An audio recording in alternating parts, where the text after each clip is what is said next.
Good afternoon. I'm Alvin Bragg, Manhattan District Attorney. I'm honored and privileged to be joined by Police Commissioner Jessica Tisch.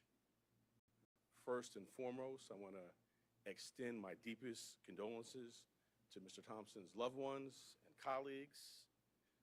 His family deserves our respect as they continue to grieve.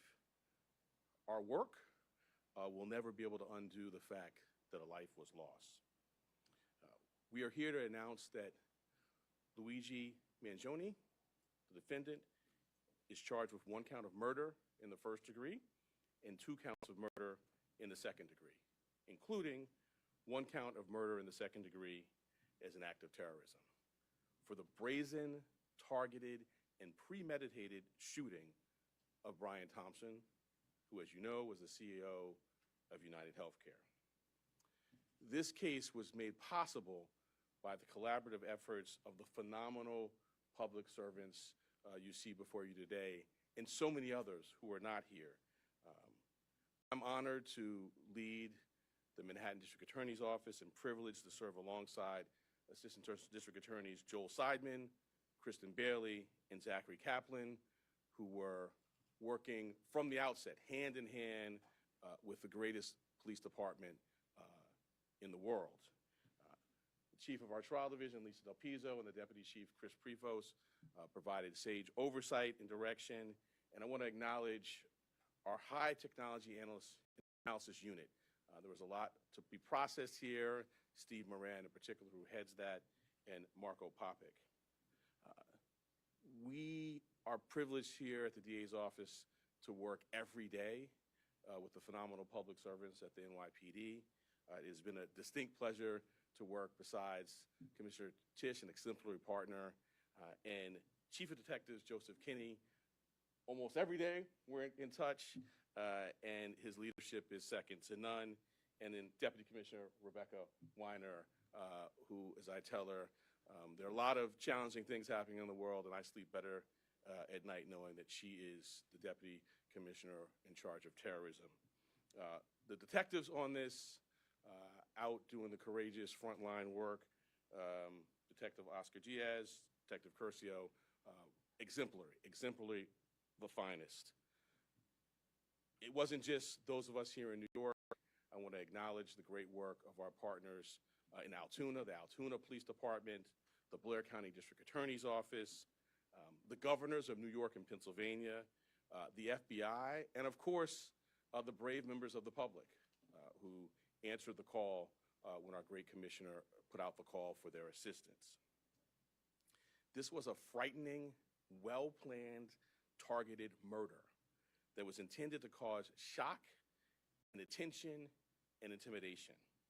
It occurred in one of the most bustling parts of our city, threatening the safety of local residents and tourists alike, commuters and business people just starting out on their day.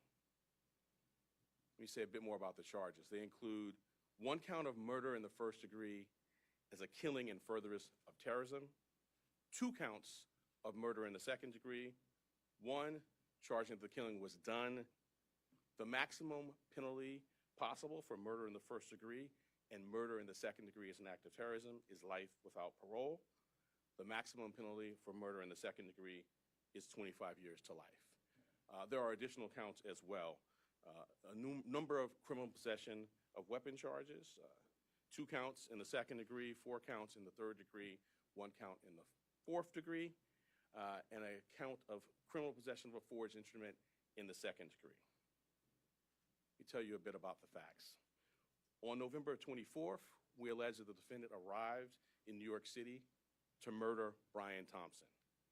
After the defendant arrived in New York City on a bus at Port Authority, he checked into the hostel on the Upper West Side using the name Mark Rosario with a fake New Jersey ID.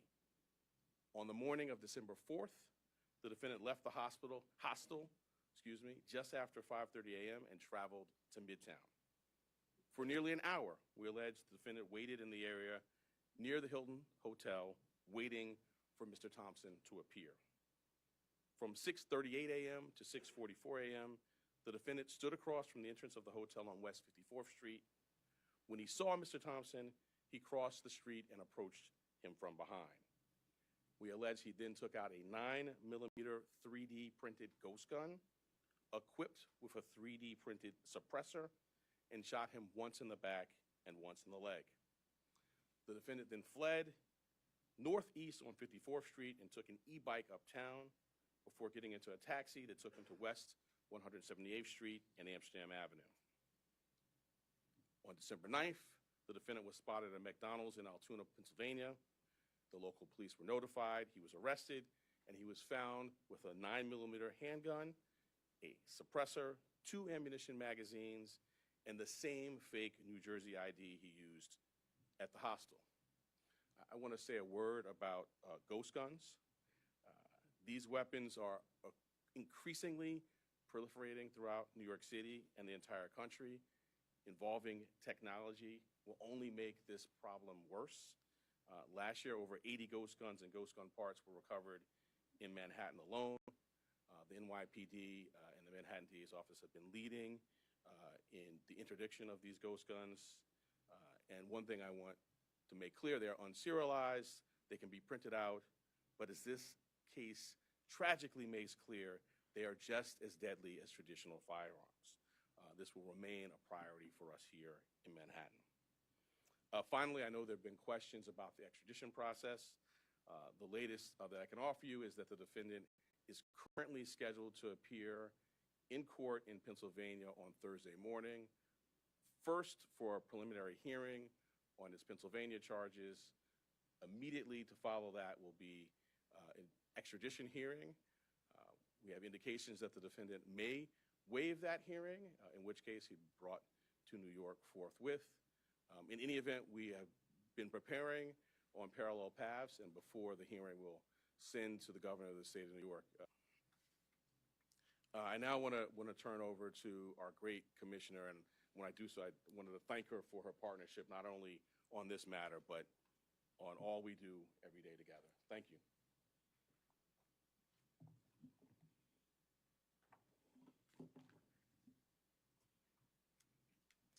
Good afternoon, everyone.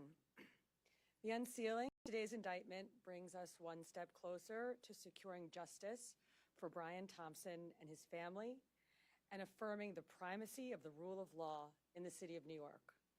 NYPD detectives worked tirelessly to piece this case together, and along the way, the Manhattan DA's office made sure we had every legal tool available to us.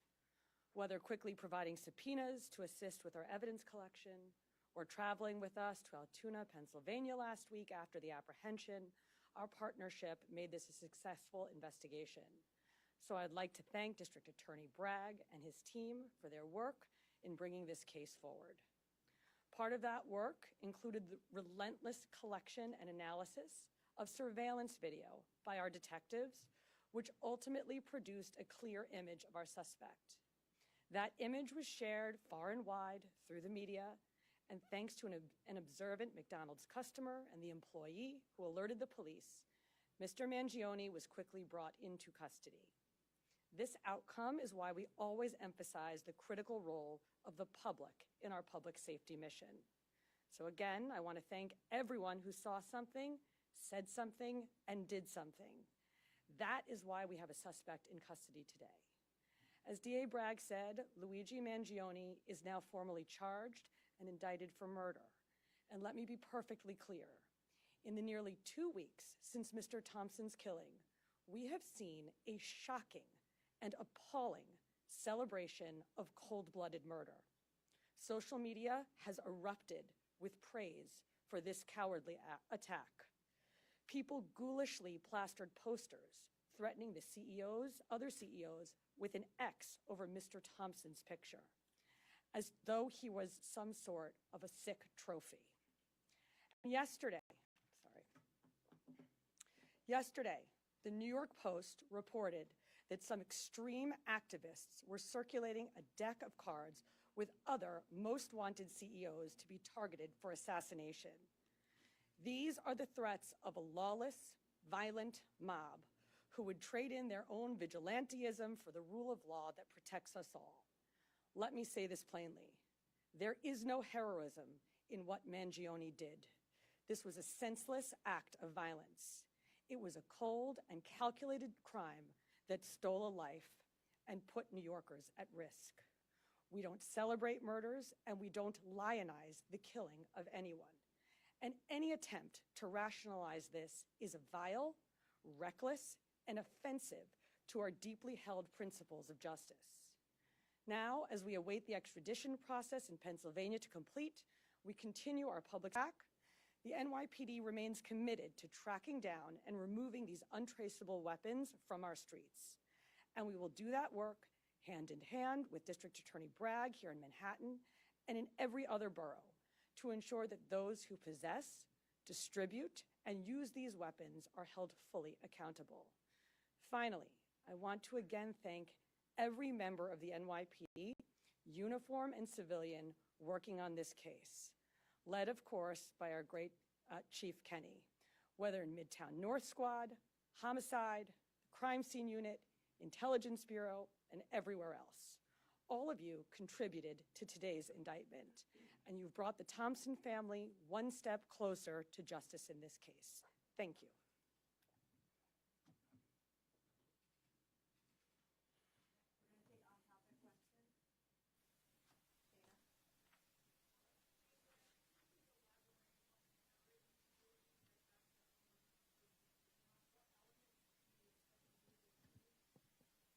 Sure. So, in its most basic terms, this was a killing that was intended to evoke terror, and we've seen that reaction. The statutory elements we can go into, but its most basic term, that's what this is. This was not an ordinary killing, not to suggest that any killing is ordinary, but this was extraordinary, and the New York State Legislature has set out both the paths that we talk about, both the murder one and murder two, and this we allege is certainly squarely within those statutes, which talk about intending to do exactly what we saw happen here.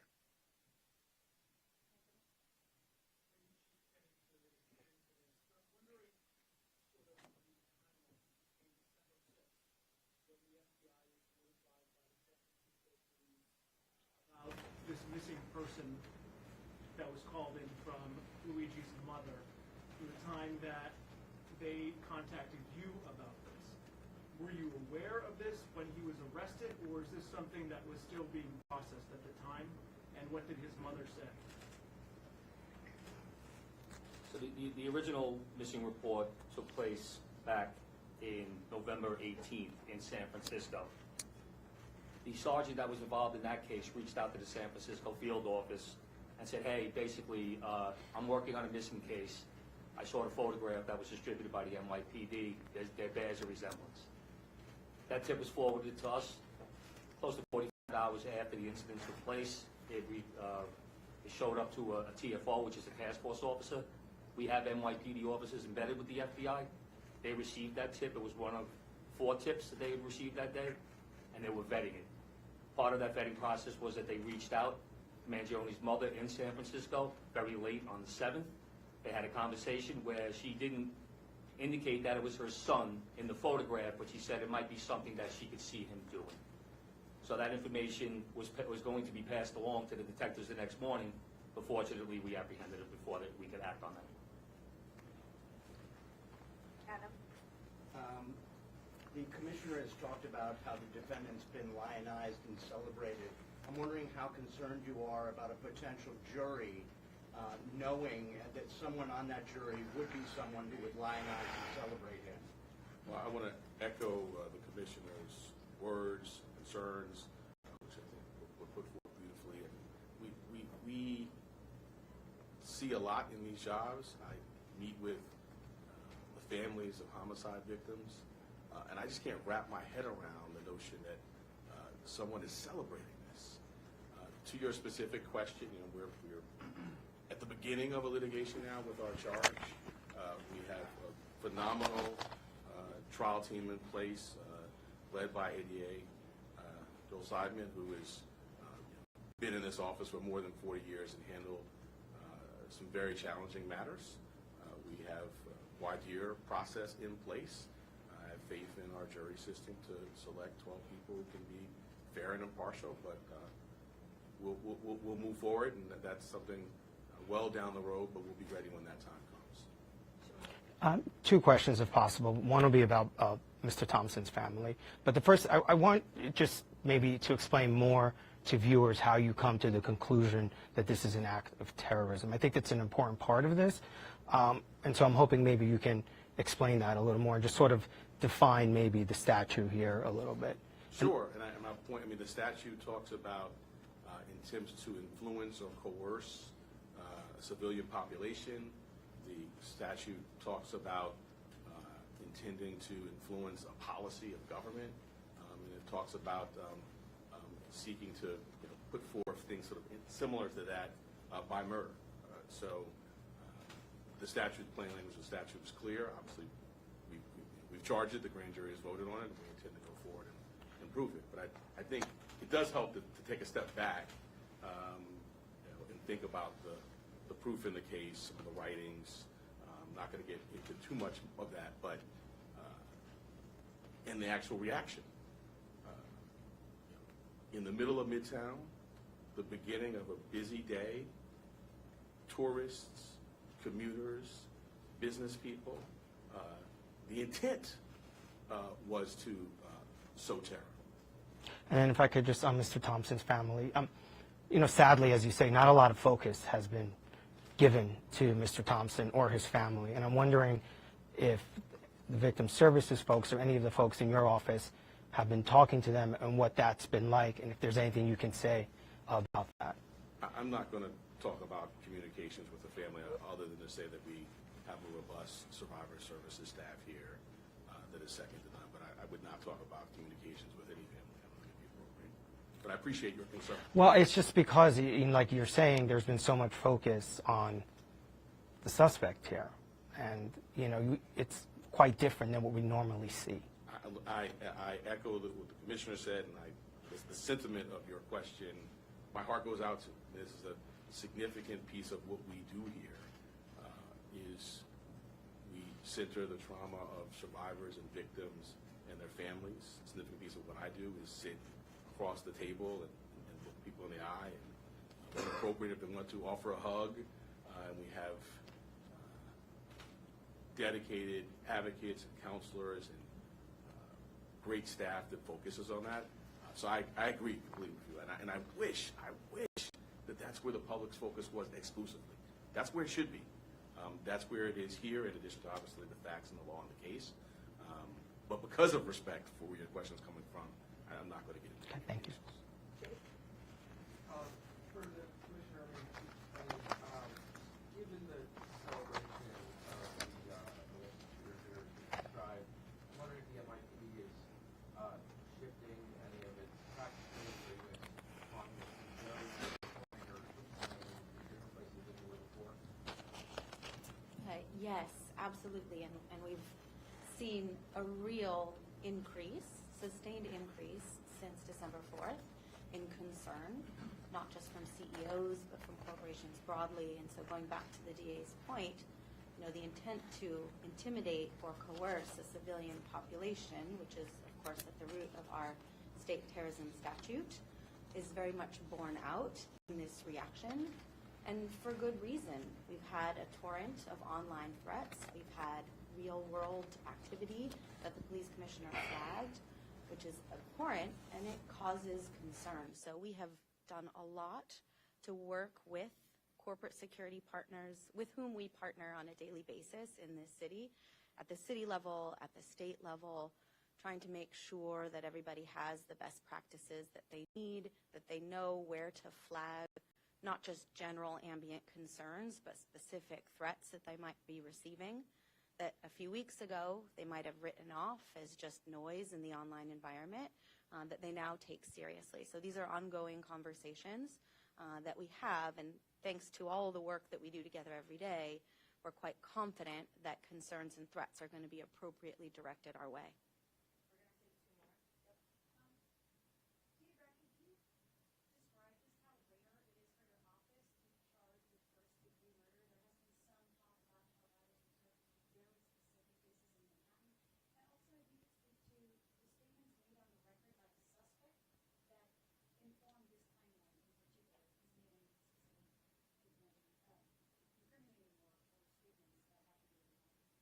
So I'll address the first piece. The first-degree murder statute has a number of subsections. They're sort of clearly delineated, and they are reserved for, the most abhorrent conduct, killing a police officer, serial killing, and the terrorism is one subsection of that. And so I would say, fortunately, that's not happening a lot. Taking a step back, I can't think of another office that is more equipped to handle a terrorism charge. We have a great terrorism unit. We were at the forefront of getting the statute passed. Within the last 2 years, we've tried 2 very significant terrorism cases, one involving an English-speaking operative based in Jamaica, and another involving someone who was here and funding overseas terrorism by cryptocurrency. So we have the expertise, and as I mentioned, the expertise on this team, and so we're prepared to go forward. Yeah, I'm not going to go beyond what's in the filing. All right, last question, Laura.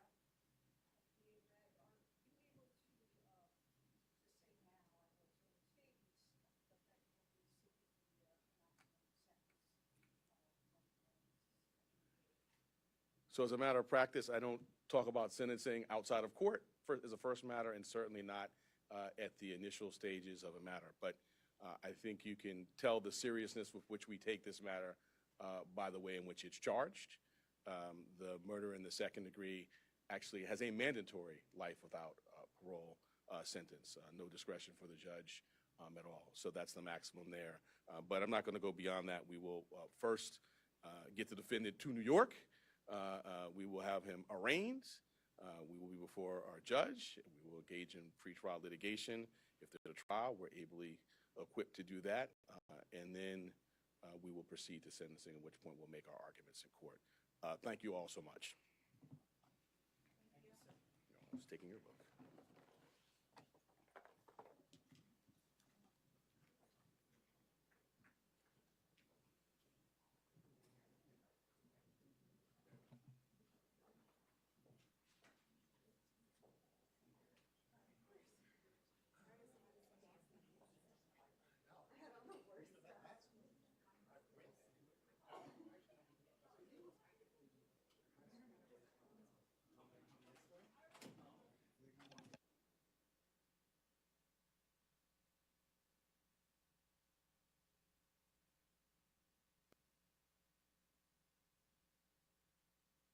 Mike, Lynn. You got me? Okay, okay. Yep, I can hear the show.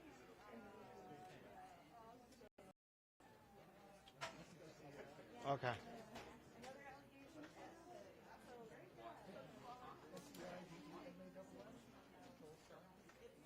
Okay. Okay.